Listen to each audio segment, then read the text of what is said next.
ეთერში ახალი ფორმეზე სოფო ჩარკვეტაძესთან ერთად გამარჯობათ. Დახმაურებული ციხის კადრების შესაძლოა შეფასდეს, როგორც კაცობრიობის წინაშე ჩადენილი დანაშაული გავრცელებული ინფორმაციით საქართველოში ცნობილი უცხოელი ექსპერტები ჩამოდიან. სწორედ მათ უნდა შეაფასონ კადრები, რომელმაც საზოგადოება შორში ჩაარდო ექსპერტების ვიზიტის შესახებ ინფორმაცია უკვე აქვთ უფლებადამცველებს. ფრანცა პაპავაძე მუშაობს დღეს ამ თემაზე, დეტალებს ახლა მისგან შევიტყობთ, თქვენსაც ისმენთ. გავრცელებული ინფორმაციით საქართველოში თვის ბოლოს უცხოელი ექსპერტები ჩამოვლენ, რომლებიც ციხეში წამების სამსახურ კადრებს შეისწავლიან. არ არის გამორიცხული მათთან ყველაფერს კაცობრიობის წინაშე ჩადენილი დანაშაულის კვალიფიკაცია მიაინდრონ. აღნიშნული შესახებ უკვე ფლობენ ინფორმაციას უფლებადამცველები, მათი განცხადებით უცხოელი სპეციალისტების ჩამოსვლა, მათი ანალიზი და საქმისადმი ამ ტიპის მიდგომა ხელს შეუწყობს იმ რეჟიმის შეფასებას, რომელიც 9 წლის განმავლობაში საქართველოს მოქალაქეების უფლებებს არღვევდა. საერთაშორისო ორგანიზაციები დაინტერესდნენ ამ ფაქტებით, რომელიც გაშუქდა საქართველოს ტელევიზიებით და რომელიც უშუალოდ უკავშირდებოდა ციხეებში წამებასა და ღირსების შემლახავ მოპყრობას. არიან ექსპერტები, რომლებსაც აქვთ სურვილი ჩამოვიდნენ საქართველოში, უფრო დეტალურად შეისწავლონ პრობლემა და მისცენ მას შეფასება.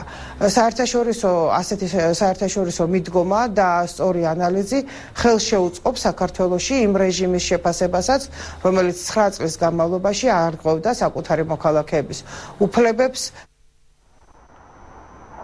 საქართველოში უცხოელი სპეციალისტების და ექსპერტების ჩამოსვლას ეხმაურებიან საგარეო საქმეთა სამინისტროში. მათი განცხადებით ჯერჯერობით ამის შესახებ ინფორმაციას არ ფლობენ, თუმცა იციან, რომ პენიტენციურ სისტემაში მნიშვნელოვანი რეფორმები იგეგმება.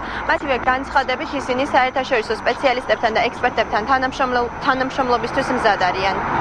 ახან სამი უბანი არის ამ ოფიციალურ საჯარო აღსრულების დეპარტამენტში ძალიან სერიოზული ღონისძიებები გეგმება, უკვე განხორციელდა კიდეც და სწორედ ამ თემებზე ჩვენ როდესაც ვისაუბრე ამერიკას საქართველოს სტრატეგიული პარტნიორობის დემოკრატიზაციის სამუშაო ჯგუფის შეხვედრის შესახებ, ერთ-ერთი საკითხი სწორედ პენიტენციალურ სისტემაში არსებული მდგომარეობა იყო. ჩვენ მზად ვართ ყველა საერთაშორისო ორგანიზაციასთან და ექსპერტთან ვითანამშრომლობთ ამ მიმართულებით, რადგანაც ეს იყო მართლა ძალიან სერიოზული პრობლემა, რომელიც აუცილებლად საჭიროებს ძალიან დიდ ყურადღებას ხელისუფლების მხრიდან. უცხოელი სპეციალისტების ჩამოსვლასთან დაკავშირებით მეცხრე არხის საინფორმაციო სამსახურის ჯგუფი ეცდება, რომ ინფორმაცია მოიპოვოს საქართველოს პროკურატურიდანაც. ამის შესახებ ინფორმაციას კი უკვე მომდევნო საინფორმაციო გამოშვებებში შემოგთავაზებთ. დიდი მადლობა, ეს იყო გრანცა პაპავაძე. გენერალ თამაზ თამაზაშვილის ყოფილი თანამესაკნის სკანდალური ინტერვიუ გლდანის მერვე დაწესებულებიდან ექსკლუზიური ინტერვიუ სამთვიანი მცდელობის შემდეგ გადაცემა ანატომია მოიპოვა. ინტერვიუს მიხედვით იგეგმებოდა თამაზაშვილის ლიკვიდაცია. ვულარ ალიევის განცხადებით გეგმის ერთ-ერთი ავტორი ხათუნა კალმახელიძე იყო. კალმახელიძე აგენტად შეგზავნილი პატიმრისგან ცდილობდა გაეგო ვანო მერაბიშვილთან თამაზაშვილის დამოკიდებულება. დაიგეგმა ასევე თამაზაშვილისგან უკანონო ტელეფონის ამოღება, მისი შეგზავნა კი თამაზაშვილის შვილს ლერსო თამაზაშვილს უნდა დაბრალებოდა, რომელსაც ბადრაჯისთვის რთამის მიცემაზე დააკავებდნენ. ამ ყველაფრის მიზანი კი ირაკლი ღარიბაშვილის მიერ ბიძინა ივანიშვილის გუნდის დატოვება იყო. მე შეგახსენებ, თამაზ თამაზაშვილის შინაგან საქმეთა მინისტრის იმამრია. ალიევი, რომელიც კალმახელიძის დავალებით იყო შეგზავნილი, თამაზაშვილმა გადაიბირა. ის კალმახელიძეს იმ ინფორმაციას აწვდიდა, რასაც თამაზაშვილი ეუბნებოდა. ალიევს თანამშრომლობის სანაცვლოდ შეწყალებას პირდებოდნენ. ალიევი ყვება, რომ კალმახელიძისგან საქმის გულში იყო პრეზიდენტი სააკაშვილიც. საქმის მასალებით ირგვა მცირე წლოვაშვილთან ერთად. მისცემთ აბისო, შენ დილის საჭმელი რო აიღებო, ჩაყერე ჩაიზე, თამაზად დალიებს მაგასოში. ოდა. იმ დროს თამაზას არაფერი არ იქნებაო. სამ თვეში წუჯილი დაიშლებაო. დასტუმრობ თამაზასო. შენ გამომძებელი რომ მოვა შენთანო, გამომძებელი. ეს ხუჩუვა პირდაპირ კალმახელიძესთან გვეუბნება. გამომძებელი რომ მოვა, შენ უნდა დაადასტურებინო, რომ კი ბატონ თამაზასო, რამდენი ხანიო ადრეო, უჯილით გიოდაო, წამალები წამს მიიღებდა ხოლმე ესე. ოდა მერეო 23 ნოემბერსო, შენი პირადი საქმე პრეზიდენტთან დევსო. პირდაპირ კალმახელიძე მითხრეს ამბავი. ხა რა ხდება მერაბიშვილზეო და მე ვთხარ მითხრა რომ გაიგაციაო, მერაბიშვილიო, მართლა გაიგაციაო. ოდა თუ გააყალბებენო არჩევნებიო და ხალხი მიტინგზე გამოვა, ალბათო მერაბიშვილიო თავის პოლიციასთან ერთად გადავარო ხალხის ხარჯზეო. მერაბიშვილი იყო თუ არა ოცნებაში. აი საინტერესოა. მე რა თქმა უნდა ვუთხარ, რომ კი, ალბათ არის ოცნება, მე ვიცი რომ ოცნება შეიძლება.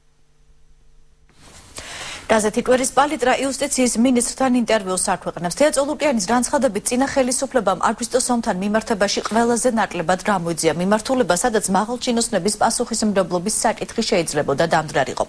ამასთან იუსტიციის მინისტრი არ გამორიცხავს, რომ აგვისტოს ომის საქმე საერთაშორისო დონეზე განიხილოთ. აგვისტოს ომის გამოძიება ჩვენი საერთაშორისო ვალდებულებაა, ვკითხულობთ ინტერვიუში. ჰააგის სასამართლოში პროკურორთან შესულია დიდი ინფორმაცია, სადაც ჩივიან იმის თაობაზე, რომ ამ ომში სხვადასხვა ეთნიკური წარმოშობის და თანამდებობის პირებმა ჩაიდინეს სავარაუდოდ კაცობრიობის წინააღმდეგ მიმართული დანაშაული, რაც ომის დროინდელ დანაშაულად კვალიფიცირდება. რაც შეეხება პრეზიდენტ მიხეილ სააკაშვილის დაკითხვას, წოლუკიანის თქმით, თუ საქმის გარემოებები ამას მოითხოვს, ისიც დაიკითხება. ეს არის ფრაგმენტი თეა წოლუკიანის ინტერვიუდან. პრემიერ-მინისტრის სამუშაო ვიზიტით გერმანიაში იმყოფება მთავრობის ადმინისტრაციის ინფორმაციით ბიძინა ივანიშვილი გერმანიის მარშალის ფონდის მიერ ორგანიზებულ კონფერენციაში იღებს მონაწილეობას. დელეგაციაში, რომელსაც პრემიერი ხელმძღვანელობს, ასევე შედიან პარლამენტის თავმჯდომარე საგარეო საქმეთა და ეკონომიკის მინისტრები, ასევე სახელმწიფო მინისტრი ალექსი პეტრიაშვილი და დეპუტატი თინა ხიდაშელი. კონფერენციაში მონაწილეობას იღებენ გერმანიის მარშალის ფონდის დირექტორი, ესტონეთის რესპუბლიკის პრეზიდენტი, შვედეთის სამეფო საგარეო საქმეთა მინისტრი, ლატვიის რესპუბლიკის საგარეო საქმეთა მინისტრი, პოლონეთის საგარეო საქმეთა მინისტრი, შეერთებული შტატების სახელმწიფო მდივნის თანაშემწე თომას მელია და სხვა გავლენიანი პირები. პრემიერ-მინისტრის ვიზიტთან დაკავშირებით განცხადება დღეს თბილისში საგარეო საქმეთა სამინისტროშიც გააკეთა. საგარეო უწყების ინფორმაციით, დღესვე პრეზიდენტი ბარაკ ობამა რწმუნებათა სიგელს გადასცემს საქართველოს ელჩ შეერთებულ შტატებში არჩილ გეგეშიძეს. არმიშია თვითონ თუ გერმანიის კონფერენციის მონაწილეთა სია საკმაოდ წარმომადგენლობითი არის და ამ შეხვედრაზე მთელი რიგი საკითხები განიხილება, მათ შორის განსაკუთრებული ყურადღება რა თქმა უნდა საქართველოზე იქნება და ქვეყანაში მიმდინარე რეფორმებზე, იმ გარემოზე, რომელიც შექმნილი არის არჩევნების შემდეგ. საქართველოს ახალი ელჩი ამერიკის შეერთებულ შტატებში თეთრ სახლში რწმუნებათა სიგელებს გადასცემს ამერიკის შეერთებული შტატების პრეზიდენტს ბარაკ ობამას. მოგეხსენებათ, რომ მართლაც ძალიან ოპერატიულად და სწრაფად მოხდა ამ ღონისძიებაში ბატონი არჩილის მონაწილეობის დაგეგმვა. მადლობა მინდა უთხრა ამერიკულ მხარეს ამისთვის. პოლიციამ უმაღლესი სასწავლებლის ყოფილი რექტორი დააკრავა. 59 წლის რექტორი ეჭვმიტანილია ყალბი დიპლომის დამზადებაში. მასთან ერთად დაკავებულია მისი თანამზრახვალიც, რომელმაც მოქალაქეს დიპლომის დამზადების სანაცვლოდ 2800 ამერიკული დოლარი მოსთხოვა. ხოლო დასახმარებლად ერთ-ერთი გაუქმებული უმაღლესი სასწავლებლის ყოფილ რექტორს მიმართა. შინაგან საქმეთა სამინისტროს ინფორმაციით, სამართალდამცველებმა ერთი ეჭვმიტანილი მეტროსადგურ მარჯანიშვილის მიმდებარე ტერიტორიაზე იმ დროს დააკრავეს, როცა მან მოქალაქეს თანხა გამოართვა და დამზადებული ყალბი დიპლომი გადასცა.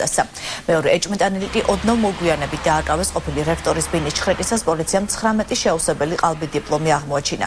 გამოძიება სისხლის სამართლის კოდექსის 362 მუხლით მიმდინარეობს.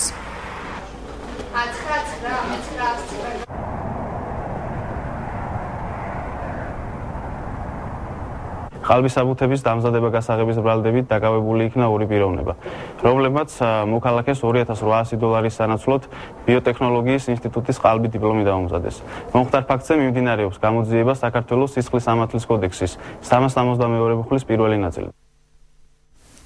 კომუნიკაციების ეროვნული კომისიის თავმჯდომარე ირაკლი ჩიქოვანი თანამდებობიდან გადადრა. მისი განცხადება კომისიაში დღეს შევიდა. ეროვნულ კომისიაში განმარტავენ, რომ ჩიქოვანი განცხადებაში მხოლოდ თავმჯდომარის უფლებამოსილებისგან ჩამოშორებას ითხოვს, თუმცა კომისიის წევრად სავარაუდოდ დარჩება.